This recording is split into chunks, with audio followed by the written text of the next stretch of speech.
Acete de Cristo 95.3 FM tiene el agrado en presentar al Ministerio Casa de Oración al predicador y pastor, el señor Chuy Olivares.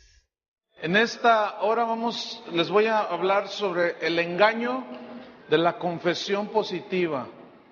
Uno de los engaños más usados en estos últimos años por gente que es muy evidente que la codicia es la que los mueve, usan el engaño de la confesión positiva para la recaudación de fondos para supuestamente el ministerio.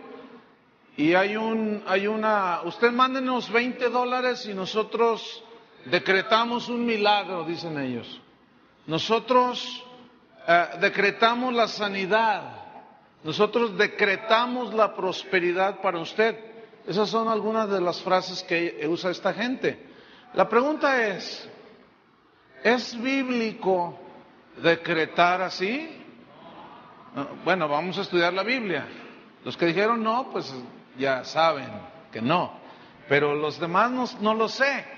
Pero es bíblico. Mire, el decretar es parte de la falsa doctrina del movimiento de la fe o de la confesión positiva, del pensamiento positivo. Y esta doctrina enseña que usted puede obtener cualquier cosa que desee con solamente confesar positivamente, con solamente decretar, repitiendo constantemente: creo, lo confieso y lo recibo. Pero este concepto no es cristiano, sino es un concepto metafísico. ¿Pero qué es la metafísica? Según el diccionario Larousse y la Enciclopedia Británica, dicen que la metafísica es una rama de la filosofía y su exponente más rico en pensamientos metafísicos fue Aristóteles, y él hizo 14 volúmenes donde desarrolló toda esa filosofía. Metafísica significa después de la física, y yo decía que el diccionario dice que es una rama de la filosofía, escuchen, que estudia los principios más elevados del pensamiento humano. Estudian los principios más elevados de la existencia humana. Y dentro de la filosofía metafísica hay una rama que se conoce como metafísica del lenguaje. Y de ahí es donde se desprende la confesión positiva, el decretar, el hablar positivamente. Porque ellos dicen, según la filosofía de Aristóteles, esto es en cuanto a filosofía se refiere, que todo lo que está a tu alrededor, como son las cosas, circunstancias y cosas de la vida a tu alrededor, tienen que ver en la mente positiva que tú tengas, en el hablar positivamente. Si en tu mente está y en tu boca está: yo soy un hombre de éxito, soy un hombre de éxito, según la metafísica, con el simple hecho de confesarlo, ya eres un hombre de éxito. El asunto es que fue precisamente en los años 80 cuando se introdujo dentro del cristianismo este concepto filosófico por un pastor coreano llamado Paul Yonggi Cho. Y él escribió un libro que se llamó La Cuarta Dimensión. Y ahí él expuso su pensamiento filosófico metafísico. Y él hablaba del pensamiento positivo, de la mente positiva. Posteriormente, en el correr de los años, esta enseñanza pues fue introduciéndose dentro del cristianismo, pero no hay antecedentes de que esto existiera en la iglesia primitiva, y aún en los 1800 años, 1900 años después, dentro del cristianismo, no hay evidencia. Entonces, pastores, sobre todo en los Estados Unidos, como Kenneth Copeland, Kenneth Hagin, el mismo John Austin, ellos adoptaron este pensamiento filosófico y lo comenzaron a expander. Y desgraciadamente en la actualidad tenemos el cristianismo mezclado con filosofías metafísicas. El pasaje bíblico que ellos usan, los metafísicos cristianos, el pasaje favorito es Marcos 11:23, búsquelo. Vamos a ver si es verdad que dice la Biblia eso que ellos dicen. Vamos a ver. Fíjese, esto yo lo escuché desde el año, a partir de los 80s, allá en la iglesia donde mi esposa y yo nacimos, igual Carlos mi hermano y Berta. Marcos 11:23, ese es el versículo favorito que ellos toman. Dice así, voy a leerlo: porque de cierto os digo que cualquiera que dijere a este monte, quítate y échate en el mar, y no dudare en su corazón, sino creyere que será hecho lo que dice, lo que diga le será hecho. Suena bien, ¿verdad? Pero vamos a ver si hay evidencias bíblicas acerca del pensamiento positivo, acerca de la declaración de decreto. Vamos a ver si está en la Biblia. Ok, yo les enseñé que uno de los principios de la hermenéutica es ver el contexto. ¿Les importa que vayamos a ver el contexto de esta escritura? Ok, capítulo 11, versículo 1. Allí del versículo 1 al 11, ahí habla de cuando Jesús, montado en un burrito, entró a Jerusalén y la gente gritaba: Hosana al Hijo de David, bendito el que viene en el nombre del Señor. Es ese episodio. Después en el versículo 12 dice que al día siguiente, lo cual sugiere que es algo continuado, al día siguiente salieron de Betania. Cuando salieron de Betania tuvo hambre y viendo de lejos una higuera, digan todos higuera, porque esto es importante. Y viendo de lejos una higuera que tenía hojas, fue para ver si tal vez hallaba en ella algo. Pero cuando llegó a ella, nada halló sino hojas, pues no era tiempo de higos. Entonces Jesús dijo a la higuera: nunca jamás coma nadie fruto de ti. Y lo oyeron sus discípulos. Dijeron: ay, qué extraño eso, pero lo oyeron. Ahora, en el versículo 15 al 19, ahí habla cuando Jesús entró al templo, sacó a todos los que se estaban enriqueciendo en nombre del Cristo, en este caso de la ley, de la palabra de Dios, y Jesús tomó un látigo y los echó fuera y les dijo: esta es casa de oración, no es casa de mercado. Y luego en el versículo 20, yo estoy resumiendo, pero en el versículo 20 dice: y pasando por la mañana, o sea, fue esa noche, la siguiente mañana y luego la siguiente mañana. Versículo 20. Vieron que la higuera se había secado desde las raíces. Entonces Pedro, acercándose, le dijo: maestro, mira, la higuera que maldijiste se ha secado. Versículo 22. Respondiendo Jesús les dijo: tened fe en Dios. Digan todos: tened fe en Dios. Eso les dijo Jesús. Ellos le dicen: la higuera se secó, tengan fe en Dios. ¿Qué les estaba enseñando en ese momento? Versículo 23. Porque de cierto os digo que cualquiera que dijere a este monte, quítate y échate en el mar, y no dudar en su corazón, sino creyere que será hecho lo que dice, lo que diga le será hecho. ¿De qué creen ustedes que les está enseñando Jesús? ¿Acerca de qué? ¿Del confesar positivo? No. Les está enseñando de tener fe en Dios y que cuando le pidan a Él, todo lo que salga de su boca, no lo duden. Si ustedes creen que Dios los está escuchando, todo lo que ustedes digan les será hecho. La prueba y el contexto nos lo confirma. Versículo 24. Por tanto, os digo que todo lo que pidiereis Y la confesión positiva no es oración, es afirmación.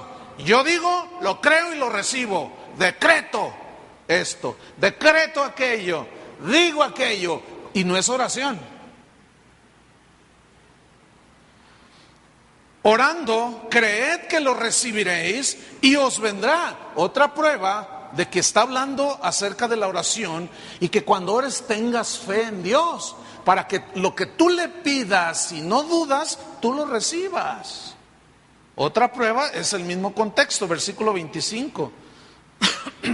Y cuando estéis orando, ¿cuando estéis qué? Orando. ¿Qué es orar? ¿Hablar con Dios? Y esta doctrina agrede una de las joyas más preciosas que tiene el cristiano: oración. ¿Por qué agrede? ¿Porque hace a un lado a Dios? Si yo lo que confieso y lo que digo eso se hace, ¿para qué necesito a Dios? Me la paso decretando y confesando y diciendo y todo lo tengo y lo recibo. Entonces agrede una de las joyas más preciosas que tenemos los cristianos: la oración, la comunión con Dios. Pero dice entonces, y cuando estéis orando, perdonad si tenéis algo contra alguno, para que también vuestro Padre que está en los cielos os perdone a vosotros vuestras ofensas. Porque si vosotros no perdonáis, tampoco vuestro Padre que está en los cielos os perdonará vuestras ofensas. Entonces, ese es el contexto. Aquí ese versículo entonces enseña que cualquier cosa que yo digo ya lo traigo al mundo visible. No, está hablando de la oración. Ahora bien, la Biblia enseña claramente las condiciones para que nuestras oraciones sean contestadas. Vamos a la Biblia, Juan capítulo 15, versículo 7. Juan 15, 7. Voy a leer. Dice así, está hablando Jesús: si permanecéis en mí y mis palabras permanecen en vosotros, escucha bien, si permanecéis en Aristóteles, si permanecéis en lo que dice el pastor, si permanecéis en lo que dice, ¿a quién está Carlos? Eso que está más cerquita. No. Jesús dice, si permanecen en mí, en Cristo. Y luego añade, Jesús mismo, y mis palabras. ¿Dónde están sus palabras? Aquí. Levanten toda su Biblia. Y mis palabras permanecen en vosotros. ¿Qué dice Jesús? Pedid. ¿Qué es pedir? No dice decretar, no dice confesar, ¿verdad que no dice? Dice pedid, y eso es oración. Pero luego dice, pedid todo lo que queréis y os será hecho. Pedid todo lo que queréis y os será hecho. Ok, fíjense qué promesa de Jesús. El punto es que todo lo que pedís está sujeto a su voluntad, si Él lo quiere hacer para ti o no lo quiere hacer, si te quiere responder o no. Prueba bíblica, Primera de Juan, capítulo 5, vamos allí. Primera de Juan, capítulo 5, versículo número 13. Voy a leer. Estas cosas os he escrito a vosotros que creéis. Eso es fe. Yo les pregunto, ¿cuántos creen? Bueno, entonces para nosotros, estas cosas, para los que creen. Para los que creéis en el nombre del Hijo de Dios, para que sepáis que tenéis vida eterna, y para que creáis, tengan fe en el nombre del Hijo de Dios. Escuchen, 14. Y esta es la confianza que tenemos en Él, que si pedimos, digan todos pedimos. Eso es parte de la oración, la petición. ¿Están de acuerdo? No dice si confesamos, establecemos, si decretamos. No, dice si pedimos alguna cosa. Escuchen, conforme a su voluntad. Entonces, ¿cómo está el asunto? Si yo permanezco en Cristo y sus palabras permanecen en mí, ¿pido todo lo que quiero? Sí. Y yo os lo haré. Pero luego, la misma Biblia nos dice, pidan. Esa es la confianza que tenemos, que Él nos oye. Pero si pedimos conforme a su voluntad, porque a veces no pedimos conforme a su voluntad. Yo me imagino al Señor esperando que tú estés orando algo así como, Señor, cámbiame. Ayúdame a ser un mejor hombre para tratar mejor a mi esposa. Ayúdame a ya no ser tan enojón, Señor, ayúdame. Esa oración está esperando el Señor. ¿Tú crees que esa sea conforme a su voluntad? Pero no le salimos con, Señor, tengo fe en tu poder para que me des unos palitos de golf.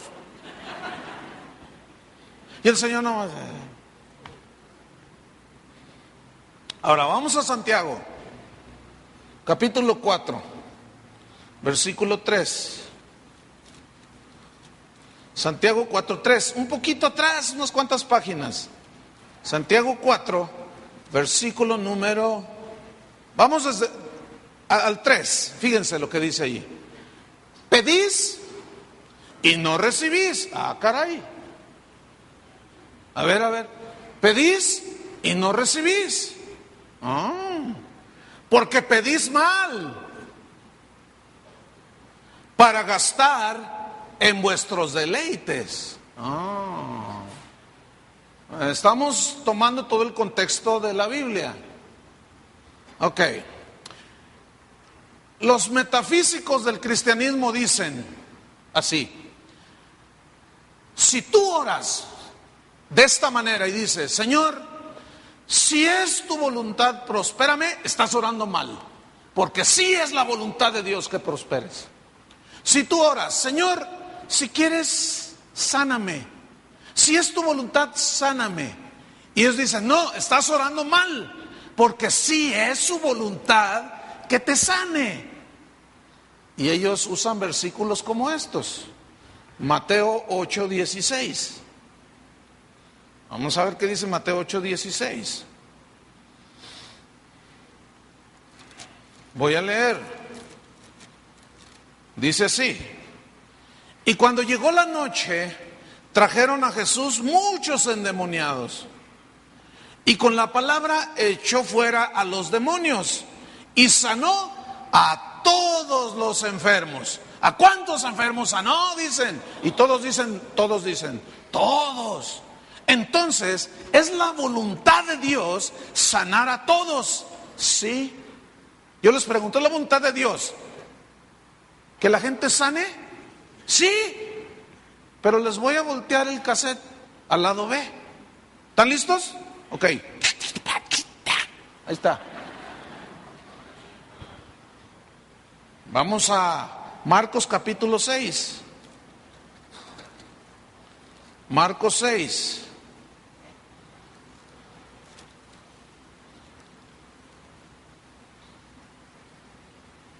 Versículo número 4. Vamos desde el versículo 1.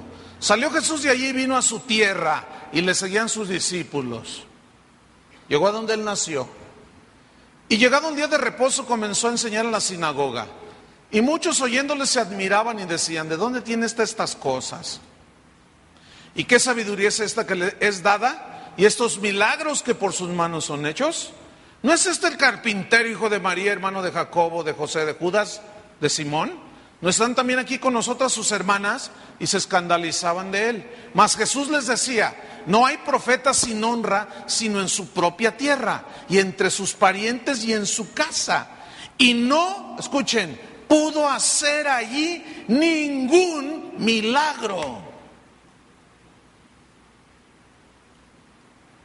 salvo que sanó a unos pocos enfermos. Entonces, ¿cómo está la onda, pastor? ¿Eso no es la voluntad de Dios, sanar a los enfermos? Sí. Pero ¿por qué no todos sanan? Por varias razones. Una es porque no tienen fe. Aquella mujer que decía, si tan solamente tocar el borde de su manto, seré salva. Y su fe la hizo acercarse y tocar el manto de Jesús. Jesús voltea, ¿quién me tocó? Dice la mujer, yo. Y le dice, tu fe te ha salvado. Tenía fe la señora. ¿Por qué no pudo hacer milagros ahí? Porque no tenían fe en Dios, porque no lo aceptaban como Dios. ¿Qué les dijo cuando secó la higuera? Tengan fe en Dios. La higuera, en todo el contexto general de la Biblia, la higuera es un símbolo de Israel, ¿cierto o no? Ok. Él entra a Jerusalén. Proféticamente, fíjense, él sabía que la higuera era símbolo de Israel. Él va a la higuera tratando de encontrar fruto y no lo encuentra. Y le dice, nunca más salga fruto de ti. Y se seca. Israel se había secado, no había dado los frutos que Dios esperaba. Tan no habían dado fruto que aún se habían corrompido y en la misma casa de Dios hacían sus tranzas. Israel estaba corrompido, estaba sin fruto, no servía para nada, habían perdido la fe en el Señor. Los profetas habían profetizado que iba a venir el Mesías y lo estaban viendo y no creyeron en él. Y cuando se seca la higuera, en lugar de decirles cualquier otra cosa, les dice, tengan fe en Dios. Israel había perdido la fe y esta gente usada por doctrinas de demonios nos quiere hacer perder la fe. ¿Lo vas a permitir? No. Yo no, al menos en lo que respecta a mi persona, no. Pero como pastor me es responsabilidad enseñarles a ustedes y prevenirles. Esa doctrina ataca la oración, porque si yo decreto, digo y confieso positivamente y hablo y recibo, ¿para qué quiero a Dios? Eso es lo mismo que dice Walter Mercado. Visualízate, véanlo, escúchenlo. ¿Por qué? Porque son metafísicos, mas no son cristianos.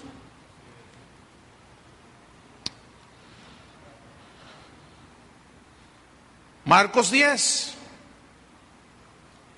Vamos a ver si contestó todas las peticiones. Porque a veces sí, a veces no. A veces hay fe, pero a veces ¿por qué no? Porque no es su voluntad lo que le pedimos.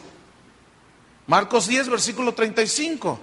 Entonces Jacobo y Juan, hijos de Zebedeo, se acercaron a Jesús diciendo, Maestro, querríamos que nos hagas lo que pidiéramos.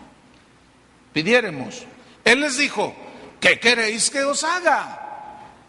Ellos le dijeron, concédenos que en tu gloria nos sentemos el uno a tu derecha y el otro a tu izquierda. Entonces Jesús les dijo, bueno, esa es añadidura mía. Les dijo, no sabéis lo que pedís. ¿Ven? ¿Pidieron mal? No se los podía contestar. ¿Por qué? Escuchen. ¿Podéis beber del vaso que yo bebo y ser bautizados con el bautismo con que yo soy bautizado? Ellos dijeron, ¿podemos? Miren, ellos eran unos orgullosos que anhelaban fama, que anhelaban posición y todo aquello, escúchenme, toda aquella oración que pretenda satisfacer los deseos de los ojos, los deseos de la carne, la vanagloria de la vida, jamás el Señor te los va a contestar. ¿Escucharon? Porque no es su voluntad. Este es un ejemplo. Ellos le dijeron, podemos, a la verdad, claro que sí. versículo 40, pero él dice, ustedes van a ser bautizados con el bautismo que yo soy bautizado, pero el sentaros a mi derecha y a mi izquierda no es mío darlo, sino aquellos para quienes está preparado. Ya estaban asignados los lugares. No les pudo contestar la petición que les hizo. ¿Por qué? Porque no eras la voluntad de Dios ahí. ¿Están entendiendo? Ahora, vamos a un ejemplo en la Biblia, en la vida de San Pablo. Vamos a 2 de Corintios. Vamos a explicar un poco más. 2 de Corintios capítulo 12. Y aquí vamos a estudiar. En teología se llama esto una exégesis del texto. Es decir, donde se desglosa palabra por palabra, versículo por versículo y palabra por palabra, yendo a los textos originales para sacar el verdadero contenido. Ok, vamos a hacer una exégesis de este versículo. Capítulo 12, versículo 7. ¿Cuál es el contexto del 1 al 6? Que Pablo había tenido una experiencia maravillosa. Él había sido arrebatado al tercer cielo, donde oyó cosas y vio cosas que el Señor le dijo, mira, ni se las cuentes porque no le van a entender, ni se las cuentes porque no van a agarrar la onda. Entonces Pablo dice, pues no me fue permitido, ni me es permitido mostrarles y enseñarles estas cosas. Ese es el contexto del versículo 7. ¿Qué dice el versículo 7? Vamos. Y para que la grandeza de las revelaciones no me exaltasen desmedidamente, orgullo espiritual, por haber tenido una experiencia maravillosa de haber ido a la misma habitación de Dios. Fíjate, San Pablo dice, yo tenía la tendencia a enorgullecerme porque visité el tercer cielo. Algunos apenas hablan en lengua y ya están orgullosos, soberbios. Yo hablo en lenguas. Es que saben una cosa, el orgullo espiritual es lo más tonto que pueda haber, porque de nosotros no es nada. ¿De qué enorgullecerse? Si todo es de Él, todo nos es dado por gracia, por medio de la fe, porque creemos en Él. Pero Pablo dice, y para que no se me subiera el orgullo desmedidamente, para que no porque ese fue el pecado de Satanás, el orgullo. Dice, me fue dado un aguijón en mi carne, un mensajero de Satanás que me abofetee, para que no me enaltezca sobremanera. Ok, digan todos un aguijón. Me fue dado un aguijón en la carne. Aguijón en el griego, skolop, significa vara puntiaguda, como una estaca para fijar algo. Pero figurativamente, según el diccionario griego, significa discapacidad corporal. Es decir, una vara puntiaguda que penetra alguna parte del cuerpo y te discapacita corporalmente. Ya no funcionas en tus dos brazos, con tus dos ojos, tus dos oídos, tus dos piernas, con todo tu cuerpo, y entonces entras en una situación de discapacidad. Estás disminuido físicamente. ¿Estamos? Ok. Un aguijón en la carne. Gálatas 4, está enseguida, luego de Corintios. Vamos a ver esto. Gálatas 4, versículo 13. Yo quiero que pongan atención a la lectura. Dice, pues vosotros sabéis, escuchen, que a causa de una enfermedad en el cuerpo, ¿se enfermaba o no se enfermaba? A ver, entonces, ¿cómo es ese rollo de que los cristianos no se enferman? ¿De dónde salió eso? San Pablo dice, ¿quién enferma y yo no enfermo? Santiago dice, ¿hay alguno enfermo entre vosotros? llame a los ancianos de la iglesia y únjanle con aceite en el nombre del Señor, oren por él y la oración de fe sanará al enfermo. No dicen, confiesen, no tengo nada, no tengo nada, no tengo nada. No dice así, o así dice. ¿Verdad que no dice? No, ni siquiera se asoma levemente a lo que han dicho estos metafísicos del cristianismo. No, entonces, ¿qué dice Pablo? Yo les prediqué el evangelio a causa de una enfermedad, es decir, yo estaba enfermo en el cuerpo. Sigo leyendo. A causa de una enfermedad del cuerpo, os anuncié el evangelio al principio. 14. Y no me despreciasteis ni desechasteis por la prueba que tenía en mi cuerpo. Y hermano, ahí habla del cuerpo físico, no está hablando simbólicamente. Y entramos ya en la metafísica. No. Como algo espúreo que anda por allí flotando en el aire, algo abstracto. No, eso es metafísica, hermanos. Escuchen.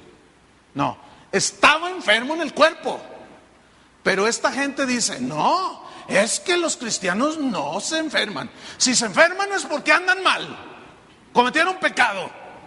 Porque ciertamente Él llevó nuestras enfermedades y sufrió nuestros dolores. Y el castigo de nuestra paz fue sobre Él, y por su llaga fuimos nosotros curados, dicen. ¿Es verdad? Pero entonces, ¿por qué Pablo se enfermó? A ver, vamos a estudiar. ¿Por qué algunos sanan y otros no sanan? No sé cuántos de ustedes habrán oído de Kathryn Kuhlman. Bueno, esa señora fue una evangelista en los años 80 del siglo pasado, obviamente. Y ella era tan usada por Dios. Yo recuerdo haber visto videos donde ponía sus manos sobre paralíticos que estaban en sillas de ruedas y ¡pum!, se levantaban y brincaban, y una de milagros. Y era una cosa impresionante, hermano. Murió de cáncer. Pero escúcheme bien.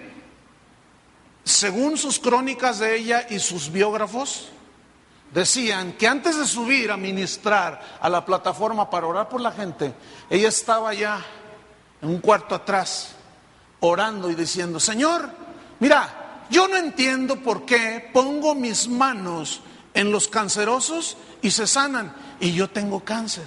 Si yo tengo fe para que me quites el cáncer, ¿por qué? Mira, Señor, no me interesa saber la razón. Yo saldré y pondré mis manos y la gente sanará.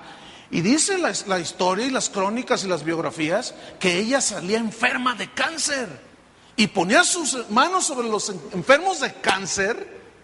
Dice que le empezaron a abundar estos enfermos y sanaban, y sanaban, y sanaban, y sanaban, y ella se murió. Explícame eso. Sí, hay una explicación. Por supuesto que la hay en la Biblia. Vamos ahí otra vez. A causa de una enfermedad, ok. Vamos otra vez a 1 Corintios, 2 Corintios 12.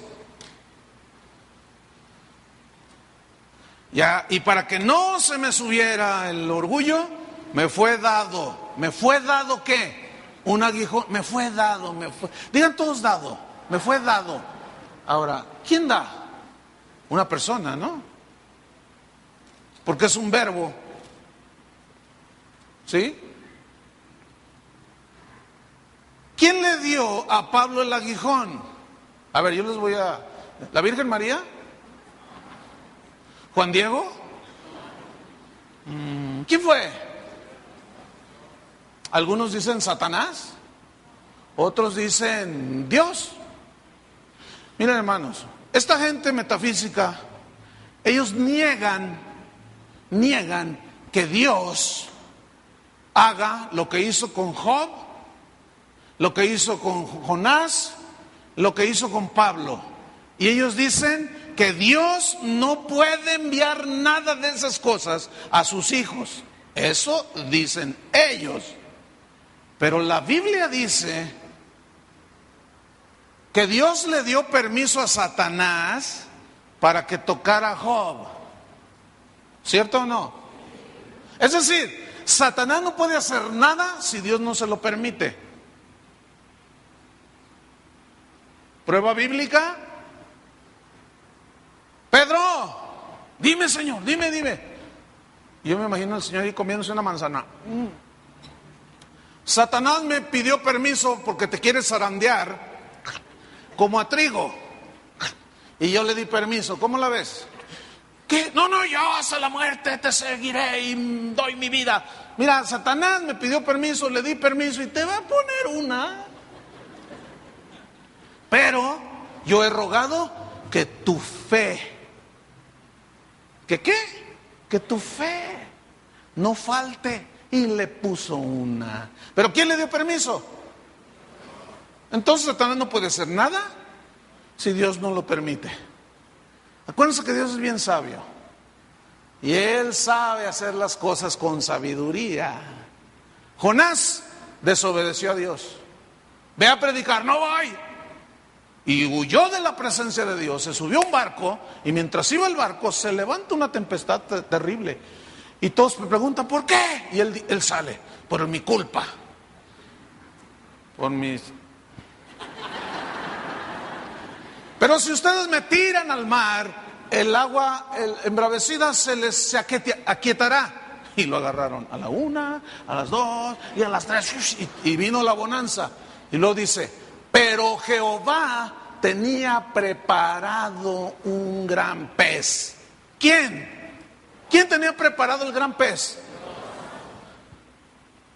Pero esta gente dice que no, que Dios es amor, que Dios no puede hacer eso con tus hijos. Yo te pregunto, si uno de tus hijos, los que están creciendo, hace una travesura, dice algo que no está bien, no te los hurtes, no le das con una vara,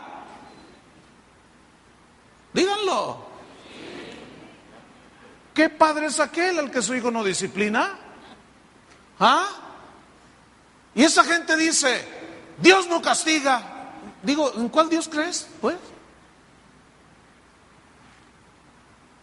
Y la Biblia no dice eso. En 1 Corintios capítulo 10, ahí dice, estas cosas se escribieron para nuestro ejemplo. Se escribieron para nuestra amonestación, para los que hemos alcanzado los fines de los siglos, y eso somos nosotros, para que no forniquemos ni tentemos al Señor, ni no perezcáis como ellos perecieron en el desierto. ¿Castiga a Dios o no el pecado todavía? Entonces, ¿qué rollo? No, pero como ellos tienen su mente tan positiva, ellos no creen en nada negativo. ¿Ven? Ok, un mensajero de Satanás, un ángel, mensajero es la palabra ángelos, ágelos, de donde se traduce o se viene la palabra ángel, que es mensajero. Pero luego dice, me fue dado un aguijón en la carne, un mensajero de Satanás, escuchen, que me abofetee. Y aquí la palabra abofetear viene del griego colafiso, que significa literalmente golpear con el puño cerrado. Ahora escúcheme bien, cuando alguien quiere golpear a alguien, se quiere descontar a alguien, cierra el puño. ¿A dónde va el golpe? En el casi 100% de las veces. ¿Hacia dónde va el golpe? ¿Hacia la rodilla? ¿Hacia aquí en el estómago? No. ¿A dónde va el golpe? A la cara. Ahora, donde te den un puñetazo, un golpe con la mano cerrada, con el puño cerrado, en cualquier parte de la cara que te peguen, ¿dónde repercute que te dieron un golpe? En los ojos. ¿Sí o no? Cualquier golpe que te den por aquí, por acá, acá, de este lado, los ojos. ¿Qué tenía Pablo en los ojos?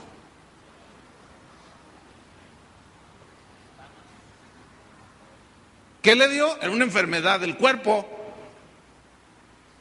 Porque luego a los mismos Gálatas les dice, mirad con cuán grandes letras les escribo.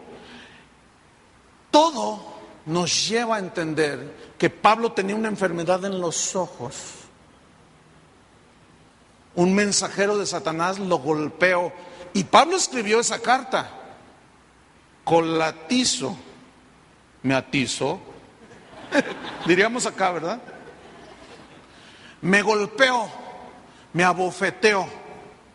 ¿Y dónde se abofetea? En la cara. ¿Dónde tenía su enfermedad? Le clavó una estaca, lo golpeó. Algo tenía San Pablo en sus ojos. Una enfermedad. ¿Qué más dice? Versículo 8, aquí entra lo bueno. Respecto de lo cual he decretado 3 veces. ¿Así dice? A ver, déjeme ver, porque se me hace que me equivoqué. Leí la Biblia metafísica, perdón.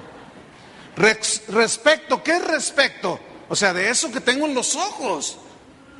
He confesado positivamente 3 veces. ¿Así dice? No, dice he rogado. Digan todos rogado. Del griego parakaleo, que significa invocar, implorar, orar y llamar. ¿Se acuerdan que Jesús, hablando de la oración, dijo, el que llama se le abrirá?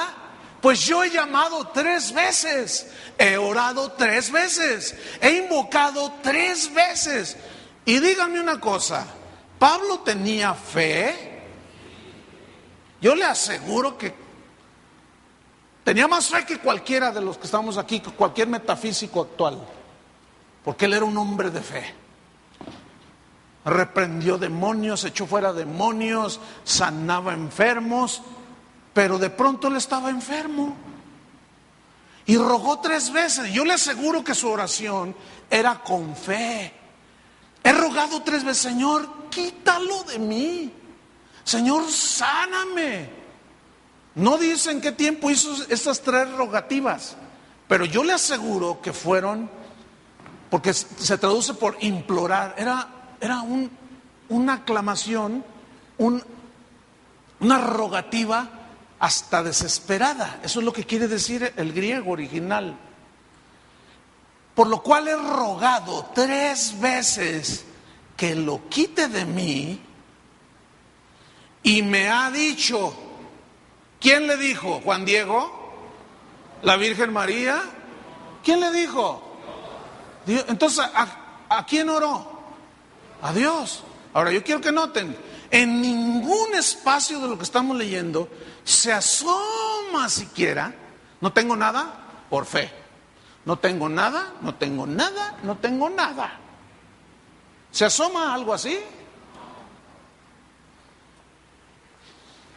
Como aquel caso que estábamos en la casa de ustedes, en una comida de pastores que yo hice, invité a algunos, y estamos comiendo, estamos en la sobremesa, y está una pareja, 2 parejas enfrente de mi esposa y mío, y de pronto ella se desvanece, ¡pum! Y todos, ¡ay! Vamos a orar, vamos. Entonces su esposo, yo dije, vamos a ver un médico, vamos a llevarla. Entonces dice, no, vamos a orar. ¿O no tienen fe? No, sí, vamos a orar. Y oramos. Y medio se compuso. Con alcoholito. Ay, todo ya medio se compuso, ¿no? La hermanita. Y luego le digo, oye, ¿qué tienes, ¿Estás enferma? Te reprendo, Satanás, me dice. Y yo le dije, mírame bien. Soy Chuy Olivares, yo no soy Satanás. Le dije, ¿estás enferma? Cancelo tus palabras. Ato esa declaración y no la recibo. Y otra vez, se desvanece. Y ahí vamos otra vez. Y otra vez medio se alivianó la señora. Y dice la esposa de otro pastor que está ahí a un lado, dice, es que tiene diabetes. Te reprendo, Satanás, dice, yo no tengo nada, yo confieso que no tengo nada, yo soy sana, yo no tengo nada, no tengo nada. Porque yo lo creo, lo confieso y lo afirmo. Por sus llagas yo fui sanada. No tengo nada. Entonces, como no tiene nada, Dios no sana de nada. Imagínate que vas al médico porque te duele algo. ¿Qué siente? Nada, por fe. Bueno, mire, fíjese, hasta el puro sentido, escúcheme, agrede aún la inteligencia y la razón, hermano. ¿Sí o no?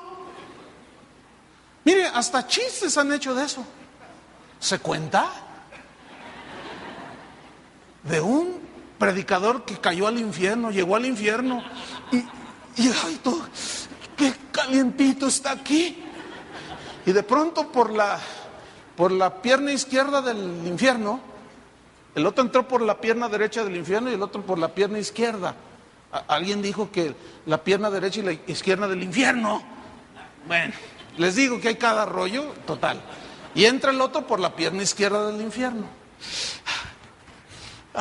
Y de pronto se miran. ¡Ey! Dice, yo lo conozco. Y el otro decía, yo lo conozco. Oye, ¿que tú no eres predicador? ¡Ey! ¿Que tú no eres pastor? Dice, sí, los dos dicen, sí. ¿Y qué estás haciendo aquí? Le pregunta uno al otro. Y el otro dice, bueno, pues no sé, es que yo creía que la salvación no se perdía. Y pues hice muchas cosas y jugué con la gracia de Dios. Mira, nada más estoy aquí en el infierno. Y le pregunta al otro, ¿y tú por qué estás aquí? Y el otro responde, por fe no estoy aquí. Porque confieso que no estoy aquí. Creo que no estoy aquí.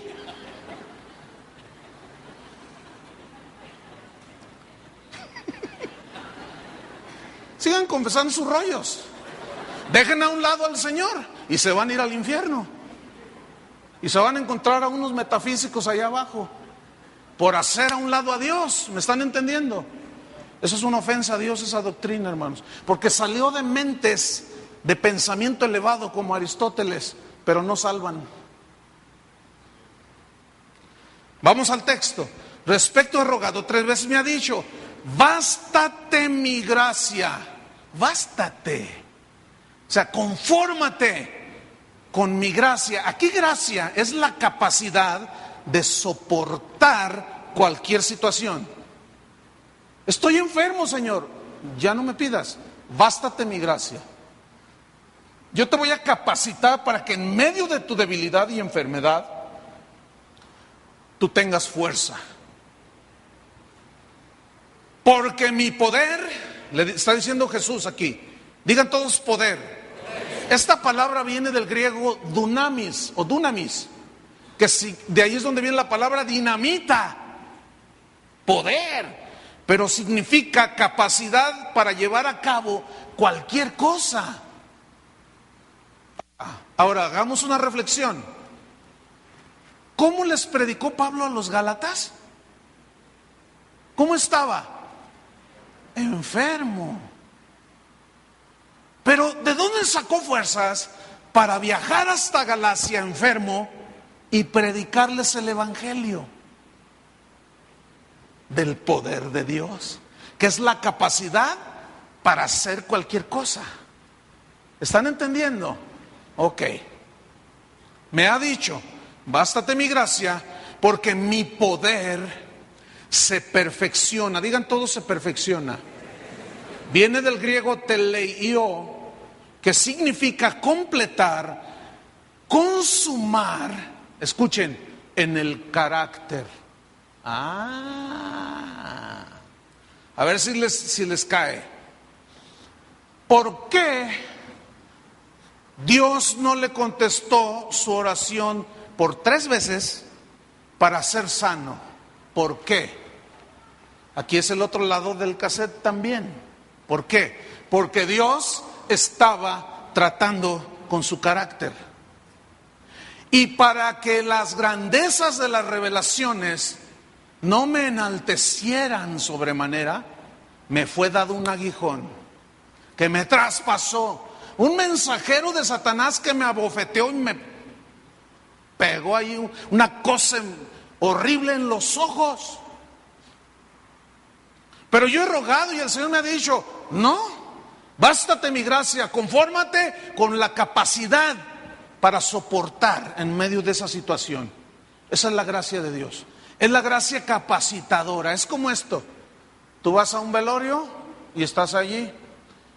Se murió un hombre y ves a la viuda, que la gente llega y la abraza y ella, hasta con una sonrisa en los labios y a veces ella consolando a los demás, y luego tú estás allí mirando la escena y ves a tu marido junto a ti y ves al marido de la otra señora tendido ahí en un féretro.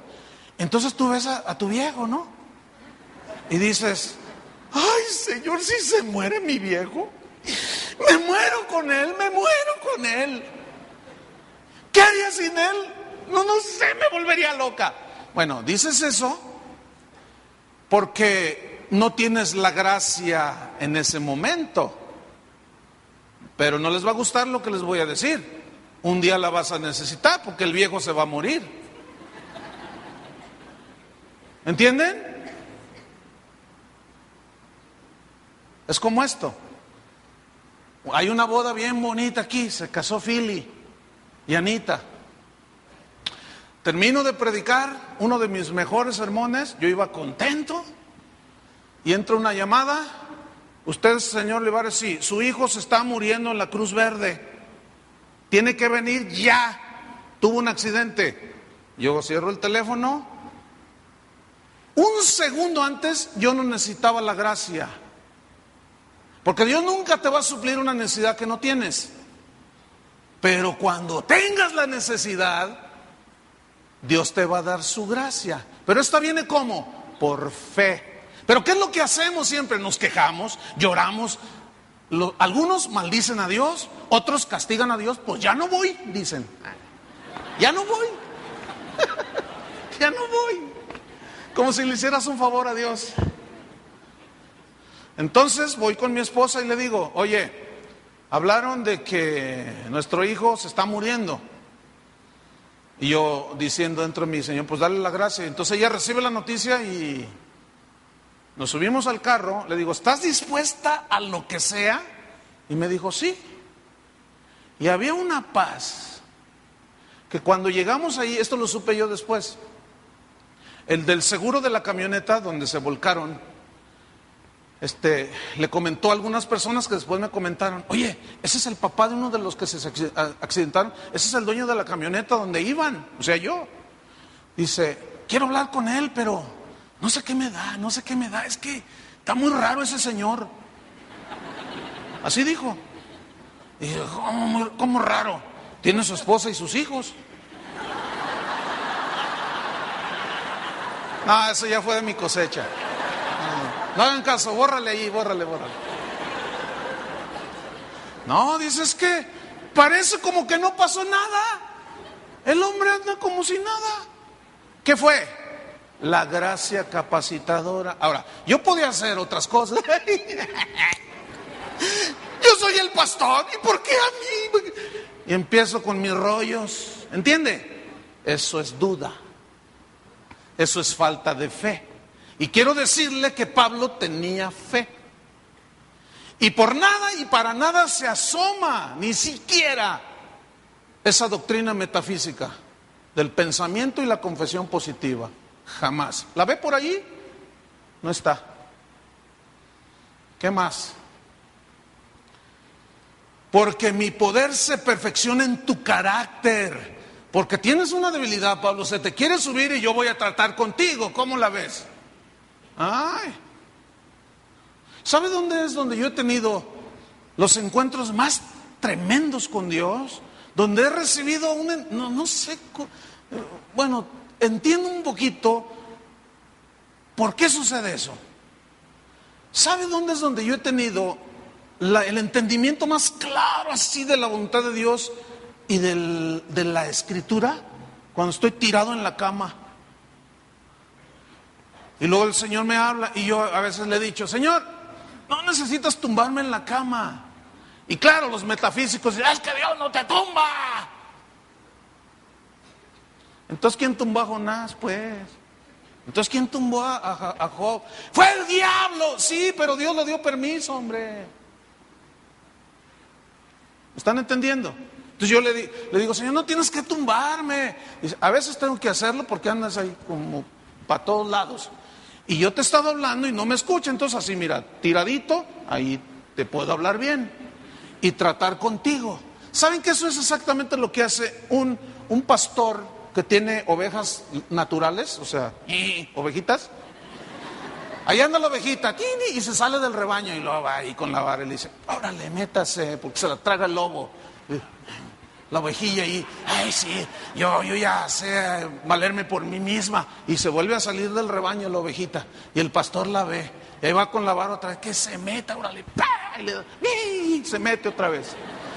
Pero luego se vuelve a salir. Y el pastor en lo natural dice, ni modo, la agarra, la toma en sus brazos. Esto sucede con las chiquitas, las recién nacidas, son los que andan, que no saben ni qué nada, no saben nada, no saben de sujeción, no saben de autoridad, y ahí andan. Entonces la agarra la ovejita, la toma de la patita y le dice, mira, por tu bien.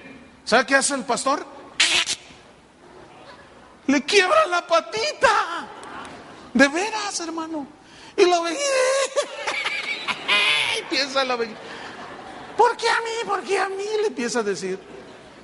Y el pastor le dice, mira, es por tu bien, es por tu bien. Después agarra una venda y le acomoda la patita y se la venda. Y la trae aquí junto a su corazón. Y la trae aquí y anda pastoreando las demás ovejas. Y la otra está ahí dolidita, débil, ahí le duele la patita para que aprenda.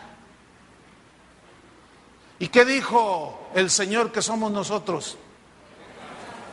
¿Todavía no ha entendido que es oveja? Entonces, ¿qué más dice? Porque mi poder se perfecciona, ¿en dónde? En la debilidad. Y aquí viene del griego aseneia, que significa debilidad del cuerpo y de la mente. Y dice el diccionario, por implicación, significa enfermedad. Cuando alguien se enferma, ¿qué sucede con su cuerpo y su fuerza mental aún? ¿No se debilita? Cuando te da una diarrea impresionante, ¿cómo amaneces? Todo así. No tienes ganas de pensar, de hablar, no tienes ganas de nada, de levantar. Cualquier dolorcito, sea en el talón, en la pierna, en la espalda, ay, me duele la cabeza. Lo primero que hacemos es acostarnos, ¿no es cierto? ¿Por qué? Porque el cuerpo se debilita por el dolor, ¿cierto? Y aún la capacidad mental no es la óptima, porque estás enfermo. Entonces dice, mi poder, mi dunamis se perfecciona en tu carácter, se perfecciona en tu debilidad. En medio de la enfermedad, yo trato contigo, ya no son tus fuerzas, pero yo voy a poder poner mi poder en ti. Por tanto, dijo Pablo, de buena gana me gloriaré. Y esto viene del griego que significa alardear de algo que se posee. ¿Qué poseía Pablo entonces? El poder de Dios, aunque estaba enfermo. Por eso decía, más bien me gozo en mis debilidades, en mis enfermedades, para que repose sobre mí el dunamis de Cristo. Porque cuando soy débil, entonces soy fuerte. ¿Entendieron?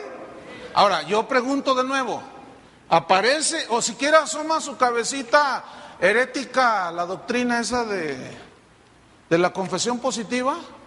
No, vamos con otro ejemplo de los típicos. Rápidamente, vamos a estudiar Romanos 4:17. Vamos rápido. Romanos 4:17. Cuando lo tengan, digan, ya lo tengo. Por fe. Ya ven, ya cayeron. Romanos 4:17 dice, como está escrito, aquí San Pablo está hablando a los romanos, tomando una escritura de Génesis 12, cuando Dios le promete a Abraham que lo iba a multiplicar, etcétera. Como está escrito, te he puesto por padre de muchas gentes delante de Dios, a quien creyó. Escuchen, el cual da vida a los muertos. ¿Quién da vida a los muertos? ¿Quién? Díganlo fuerte. ¿O Abraham? Dios.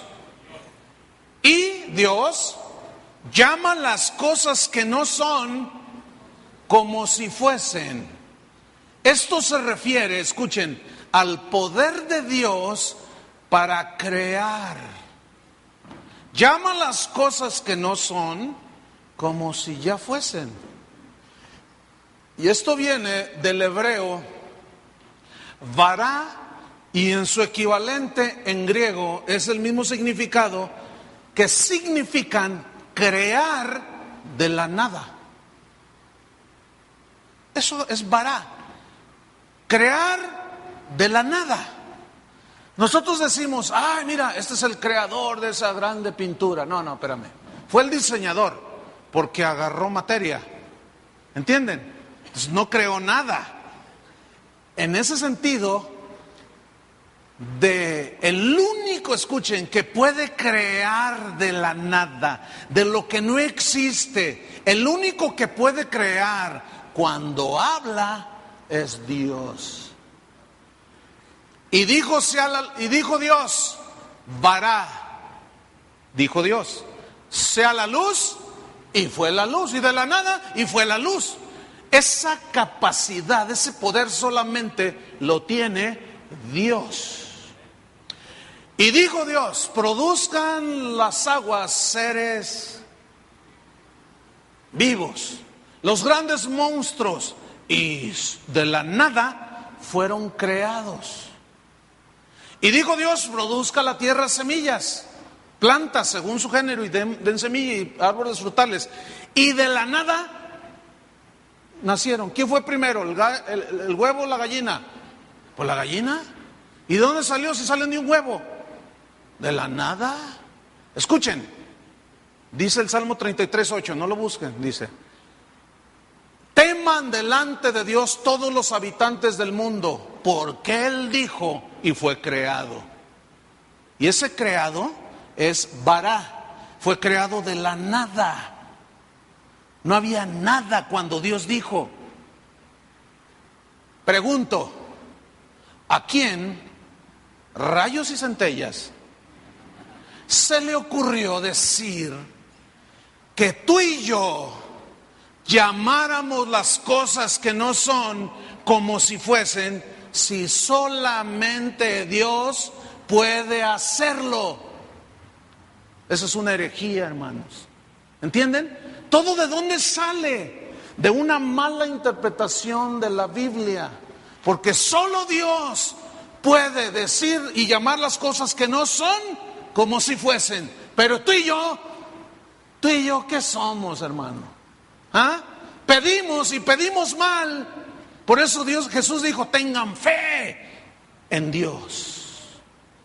Y no me salgan con sus rollos de que yo confieso y declaro que luego no, hombre, el asunto ese de que todo lo que pisara la planta de tu pie será tuyo. Eso tiene su contexto. Un hermano ayer me platicaba, sin saber que yo iba a hablar esto. Dice que un día iba con un hermano y que le dijo, a ver, escoge el carro que tú quieras. Había un montón de carros en la calle. Y dice, escoge el que quieras, porque la Biblia dice que todo lo que pisara la planta de tu pie será tuyo. Entonces dice, yo me le quedé viendo a los carros y me voy sobre un bolchito y le pongo el pie al bolchito. Y el otro dice, no, te falta fe. Dice, no, porque mira, si según tú dices que todo lo que pises es mío, yo nada más tengo para mantener un bolchito. Dice, pero ya está un jaguar. Dice, yo no tengo para pagar la tenencia de 30,000, 40,000 pesos de un jaguar. ¿Qué quiere decir todo lo que pise la planta de tu pie? Miren, ¿cuántos han subido aquí a la plataforma? Es tuya, llévatela. ¿Tienen bien pisoteado aquí? Ya llévense esa alfombra. Ve al banco mañana, Bancomer. Fíjate qué ridículos somos, hermano. Y ve, Y como ya pisaste el banco es tuyo, entonces tú métete a la caja y agarra un motivo. Salte con la dolariza, ven y da tus diezmos. Hermanos, ¿qué significa que toda planta, qué les había dado a los judíos? Una tierra física. ¿Sí o no? ¿Cómo aplica a nosotros? La tierra prometida para nosotros son las riquezas espirituales. ¿Y cómo es que nos apropiamos? Cuando permanecemos en Cristo. ¿Entendieron? Pero andan pisando. Cuando pisa una cucaracha es tuya, te la regalo.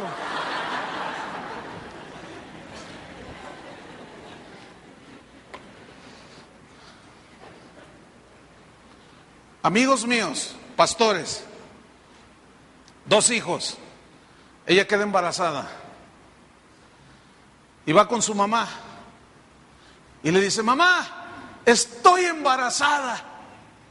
Y su mamá, que no es cristiana y sigue sin ser cristiana, le dice: ay, qué gozo, hija mía. ¿Y cuánto tiempo tiene el bebé en tu vientre?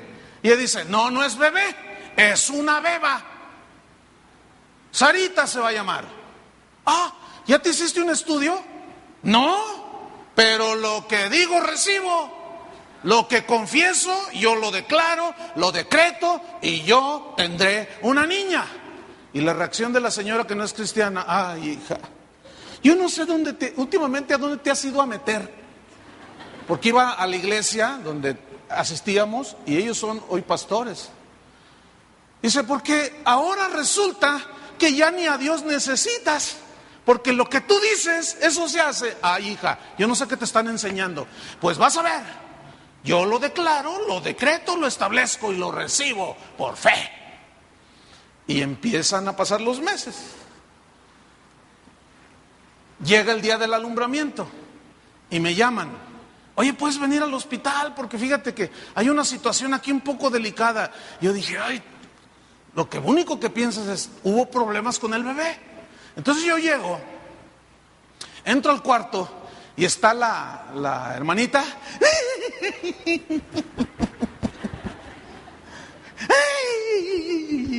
No. Y yo: órale, ¿qué onda? Y volteé a ver a su marido y estaba. Y yo dije: se murió el bebé. Pero estaba una enfermera. ¿Qué es usted de ellos? No, pues son mis amigos. Es que, ¿sabe una cosa? Es que dice, mire, ellos tuvieron este bebé con toda la carita de él y algunos rasgos de ella. Tuvo este niño la señora, pero dice que se lo cambiamos, que ella tuvo una niña. Yo le digo: no, este es su niño. Y ella: no, me lo cambió. Te reprendo, Satanás. Es que a mí Dios me dio una niña. Y la señora, la enfermera, diciendo: miren, yo voy a llegar a la dirección a ver qué pasa, a ver qué hacen aquí, si usted puede hacer algo, pero tuvo un bebé. Y él entonces yo le digo: ¿qué onda, mano? ¿Qué pasó? Dice: no, ¿por qué Dios? ¿Por qué Dios? ¿Dios o los mafiosos metafísicos? ¿Ah? ¿Fue Dios? Entonces, hermanos, ¿qué onda? Pues no con lo que dices recibes. Terminamos. Santiago 4. Busquen Santiago 4. Santiago 4, versículo número 13.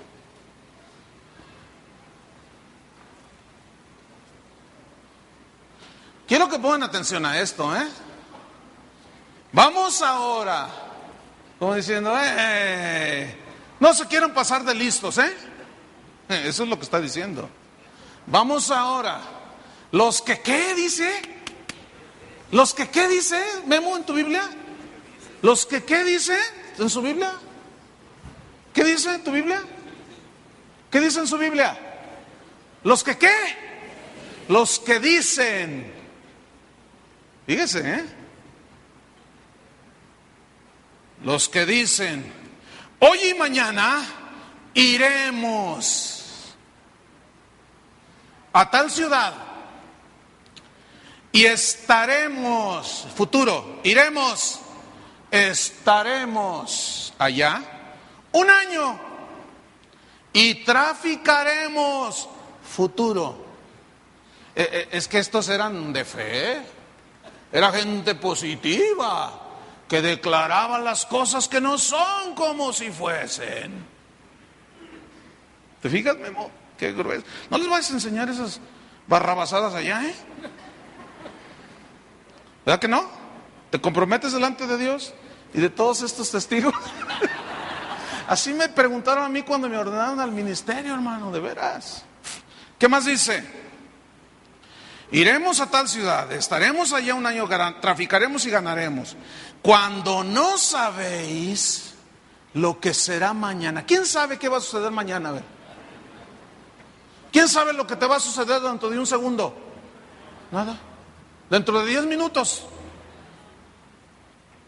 Nadie tiene la vida asegurada. Nadie sabe nada. Cuando no sabéis lo que será mañana, porque ¿qué es vuestra vida? Ciertamente es neblina que se aparece por un poco de tiempo y luego se desvanece. En lugar de lo cual deberíais, ¿qué dice Charlie? ¿Deberíais qué? Decir, si el Señor quiere, ¿ve? ¿Ya entendieron o no? Nada de que yo, que llamo las cosas que no son y que... No, hermano, no hagas el papel de Dios. En lo cual deberías de decir, si el Señor quiere, viviremos primero, y haremos esto o aquello. Pero ahora os jactáis en vuestras soberbias. Toda jactancia semejante es mala. Y esa doctrina es de jactarse, de que yo todo lo puedo en Cristo que me fortalece, pero no en el contexto de la Biblia. Fíjense, ahí está lo peligroso, hermanos. Si San Pablo, si Pedro creyeran en esa filosofía metafísica, ellos lo hubieran enseñado. Ellos hubieran reprendido el uno al otro. Pedro hubiera reprendido a Pablo cuando Pablo dijo, porque yo sé que después de mi partida entrarán al rebaño lobos rapaces que no perdonarán al rebaño. Si Pedro tuviera esa doctrina metafísica, le hubiera dicho, te reprendo, Pablo, por negativo. Ato tus palabras y las cancelo. ¿No? Pedro dijo lo mismo. Vendrán hombres con apariencia de piedad, harán mercadería de vosotros, harán hombres que introducirán encubiertamente herejías destructoras. Ay, hermano, imagínate, yo diciendo, ¿qué efectividad tiene esto? Yo ato a Satanás y en este lugar nunca se meterá. Pongo aquí, a lo mejor lo tienes cerca de ti ahí sentado. Dice que estaba Dios y llegaron los ángeles de Dios, los hijos, y entre ellos, ¿quién iba? ¿Qué hubo? Se mete. Pero el que habita al abrigo del Altísimo morará bajo de que lo tengas a un lado, eso no tiene que decir, no significa nada. Someteos pues a Dios, resistid al diablo, escrito está, y huirá de vosotros. Jesús dijo, sobre esta roca, él, edificaré mi iglesia y las puertas del infierno no prevalecerán contra ella. ¿Qué significa? Que iba a haber una guerra del mal con el bien. ¿Entienden, hermanos? Y eso, aquí mismo se mete gente que no tiene que ver nada con Dios. Aquí mismo. Entonces, si yo confieso, aquí no entra nadie, aquí ¿será efectivo eso? No. Pero yo lo declaro, lo confieso y lo decreto. Entonces, ¿qué es lo que nos pide Dios? Resumo. ¿Qué es lo que nos pide Dios? Fe. Digan todos fe. Para creer. Les voy a poner un ejemplo y termino. Está un enfermo. Mi responsabilidad es creer que Dios lo va a sanar. Entonces yo creo. Muchas veces ha sanado gente, otras no. ¿Qué con los que sanó ya? Bueno, Dios quiso sanarlo. ¿Y qué con los que no sanaron? ¿Dios tendrá acaso un propósito y un plan para ellos del por qué en ese momento no los sanó? Seguramente así es, como la vida de Pablo. La Biblia no dice cuándo Pablo se sanó, pero te aseguro, porque la misma historia y las evidencias lo muestran, Pablo no murió de la enfermedad de sus ojos. Él murió sacrificado, de otra manera. Sanó cuando el Señor trató con él las deficiencias de su carácter. ¿Entienden? Necesitamos conocer más a Dios, hermano. Porque entonces, cuando viene la enfermedad, el problema, la situación, ¿qué vas a hacer? Te pasó. Lo primero que dicen los ignorantes es que pecó. No, no necesariamente. Porque Pablo no andaba en pecado. Sin embargo, se enfermó y Dios permitió. ¿Por qué? Porque estaba a punto de enorgullecerse. Y para que la grandeza de las revelaciones no me exaltasen, me fue dado un aguijón en mi carne, un mensajero de Satanás que me abofeté y me traspasó y me dio en los ojos.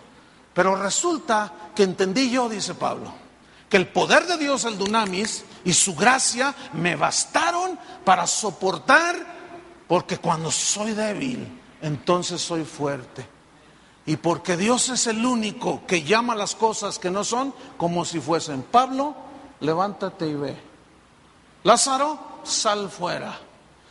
Siempre que los discípulos hicieron un milagro, vea el contexto, siempre dijeron, maravillas hizo Dios con nosotros.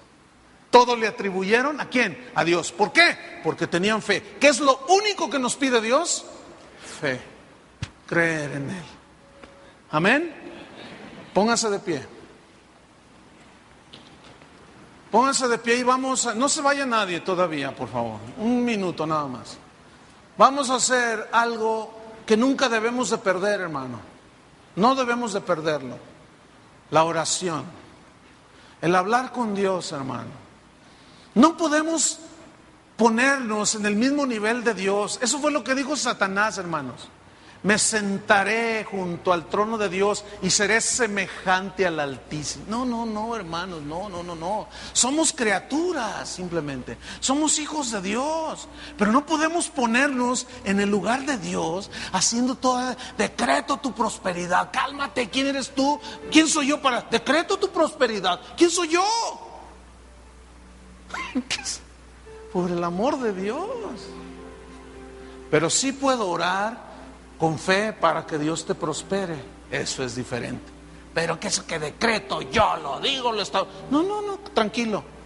Nosotros no queremos caer en esas doctrinas metafísicas que van más allá, que invaden el terreno de lo espúreo, de lo intangible, de lo abstracto.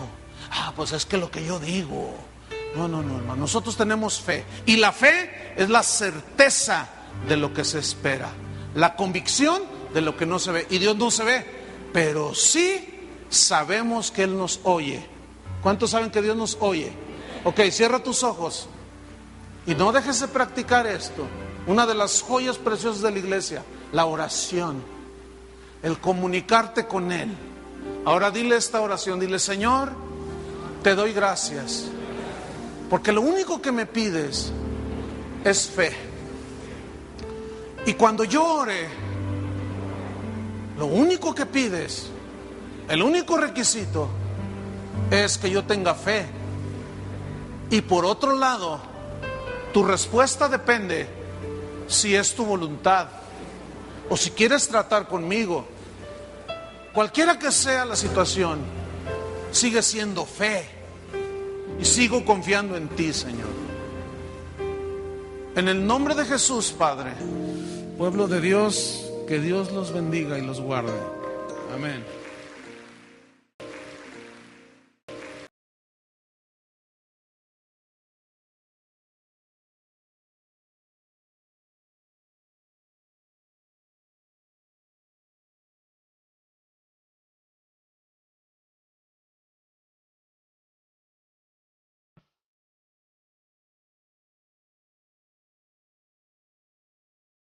ACT de Cristo 95.3 FM tiene el agrado en presentar al Ministerio Casa de Oración al predicador y pastor, el señor Chuy Olivares. En esta hora les voy a hablar sobre el engaño de la confesión positiva. Uno de los engaños más usados en estos últimos años por gente que es muy evidente que la codicia es la que los mueve, usan el engaño de la confesión positiva para la recaudación de fondos para supuestamente el ministerio. Y usted mándenos $20 y nosotros decretamos un milagro, dicen ellos. Nosotros decretamos la sanidad, nosotros decretamos la prosperidad para usted. Esas son algunas de las frases que usa esta gente. La pregunta ¿es bíblico decretar así? Bueno, vamos a estudiar la Biblia. Los que dijeron no, pues ya saben que no.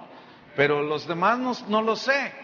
Pero es bíblico. Mire, el decretar es parte de la falsa doctrina del movimiento de la fe o de la confesión positiva, del pensamiento positivo. Y esta doctrina enseña que usted puede obtener cualquier cosa que desee con solamente confesar positivamente, con solamente decretar, repitiendo constantemente. Creo, lo confieso y lo recibo. Pero este concepto no es cristiano. Yo estoy resumiendo, pero en el versículo 20 dice, y pasando por la mañana, o sea, fue esa noche, la siguiente mañana y luego la siguiente mañana. Versículo 20, vieron que la higuera se había secado desde las raíces. Entonces Pedro, acercándose, le dijo, Maestro, mira, la higuera que maldijiste se ha secado. Versículo 22, respondiendo Jesús les dijo, tened fe en Dios. Digan todos, tened fe en Dios. Eso les dijo Jesús. Ellos le dicen, la higuera se secó, tengan fe en Dios. ¿Qué les estaba enseñando en ese momento?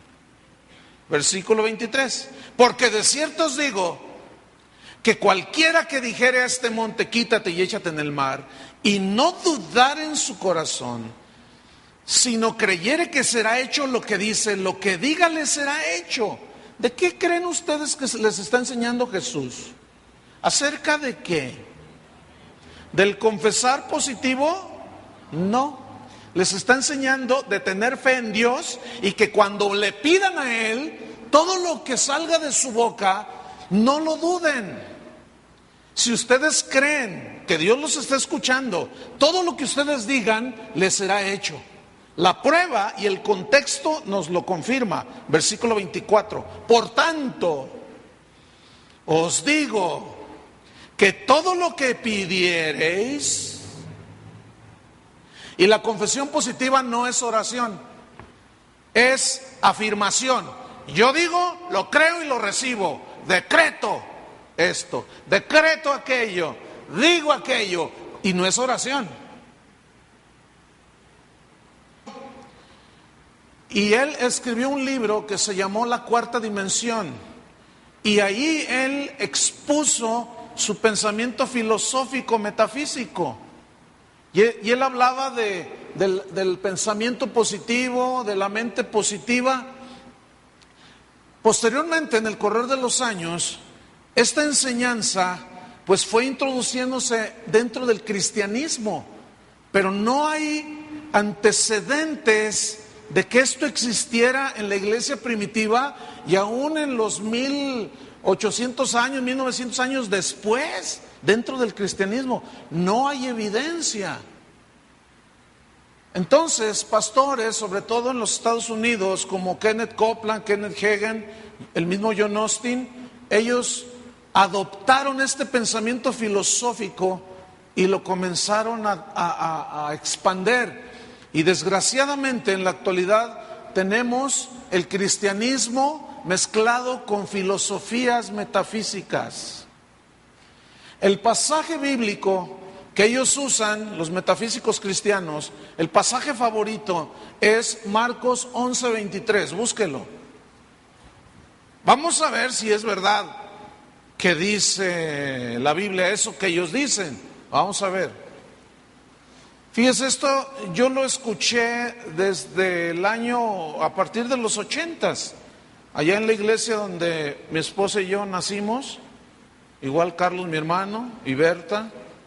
Marcos 11:23, ese es el versículo favorito que ellos toman. Dice así, voy a leerlo: porque de cierto os digo que cualquiera que dijere a este monte, quítate y échate en el mar, y no dudare en su corazón, sino creyere que será hecho lo que dice, lo que diga le será hecho. Suena bien, ¿verdad? Sino es un concepto metafísico. ¿Pero qué es la metafísica? Según el diccionario Larousse y la Enciclopedia Británica, dicen que la metafísica es una rama de la filosofía y su exponente más rico en pensamientos metafísicos fue Aristóteles, y él hizo 14 volúmenes donde desarrolló toda esa filosofía. Metafísica significa después de la física, y yo decía que el diccionario dice que es una rama de la filosofía, escuchen, que estudia los principios más elevados del pensamiento humano. Estudian los principios más elevados de la existencia humana. Y dentro de la filosofía metafísica hay una rama que se conoce como metafísica del lenguaje. Y de ahí es donde se desprende la confesión positiva, el decretar, el hablar positivamente. Porque ellos dicen, según la filosofía de Aristóteles, esto es en cuanto a filosofía se refiere, que todo lo que está a tu alrededor, como son las cosas, circunstancias y cosas de la vida a tu alrededor, tienen que ver en la mente positiva que tú tengas, en el hablar positivamente. Si en tu mente está y en tu boca está, yo soy un hombre de éxito, soy un hombre de éxito, según la metafísica, con el simple hecho de confesarlo, ya eres un hombre de éxito. El asunto es que fue precisamente en los años 80 cuando se introdujo dentro del cristianismo este concepto filosófico por un pastor coreano llamado Paul Yonggi Cho, ¿verdad?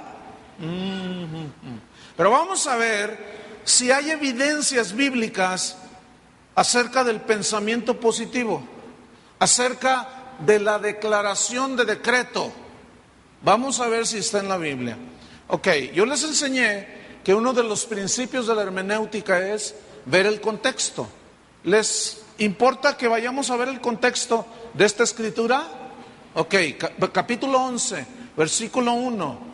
Allí del versículo 1 al 11, ahí habla de cuando Jesús, montado en un burrito, entró a Jerusalén y la gente gritaba: Hosana al Hijo de David, bendito el que viene en el nombre del Señor.